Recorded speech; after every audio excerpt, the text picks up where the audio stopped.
ginger garlic paste, 1 kg chicken, ginger garlic paste, மஞ்சள் பொடி. Hi friends, நான் இன்றைக்கி செய்ய போகிறது இஃபா சிக்கன். ட்ரெண்டிங்கில் போயிட்டுருக்கு, பண்ணலாமா? கரம் மசாலா, இது வந்து சிக்கன் மசாலா, மிளகாப்பொடி 1 ஸ்பூன், இன்னும் கொஞ்சம் காரத்துக்கு ஏற்ற மிளகாப்பொடி 1 ஸ்பூன் போட்டால் போதும். தயிர் 1 பாக்கெட்.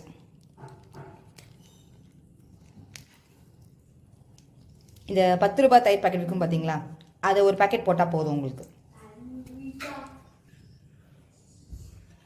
தேவையான அளவு உப்பு. எல்லாம் நல்லா மிக்ஸ் பண்ணணும்.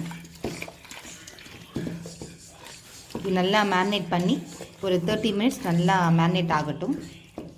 நல்லா மிக்ஸ் பண்ணியாச்சு. பாயில் பண்ணி இந்த முட்டையை உள்ளே போடணும். 2 முட்டை போட்டால் போதும். 2 முட்டை. இப்போ ஒரு பேனில் எடுத்து நல்லா எண்ணெய் போட்டு எண்ணெய் கொதிச்சோடனே இந்த சிக்கனை போட்டுறணும். சிக்கனை போடுவோம்.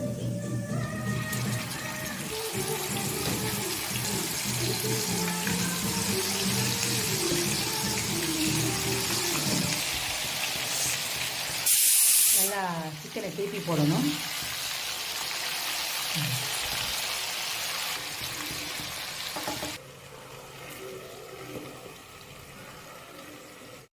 ஒயிட் சாஸுக்கு பாயில்டு எக்கு, யோக் இல்லாமல் ஒயிட் மட்டும். அடுத்தது கார்லிக், மிளகு, கொஞ்சோண்டு பால், 1 மூடி vinegar, 1 spoon sugar, 2 spoon sugar போட்டுக்கோங்க. உப்பு, தேவையான அளவு உப்பு. எல்லாத்தையும் மிக்சியில் அரைச்சிடலாம். ஆலிவ் ஆயில் கொஞ்சோண்டு ஊற்றணும். பல்ஸில் வச்சு நீங்கள் அரைச்சாலே போதும். ஒயிட் சாஸ் ரெடி ஆயிடுச்சு. இங்கே பாருங்கள், இந்த மாதிரி இருக்கணும். நம்ம இப்போ ரோஸ்ட் பண்ண சிக்கனை ஒரு தவாவில் போட்டாச்சு.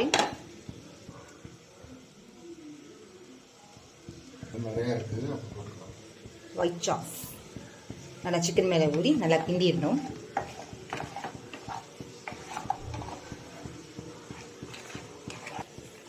நல்லா ஒயிட் சாஸை சிக்கன் நல்லா பரட்டி எடுத்துட்டு நல்லா ஒரு நிமிஷம் நல்லா பரட்டி எடுத்துட்டு சாஸில் நல்லா சிக்கனில் நல்லா ஊறிட்டு நல்லா பார்த்தாலே தெரியும் உங்களுக்கு. இஃபா சிக்கன் ரெடி. வாங்க சாப்பிட்லாம்.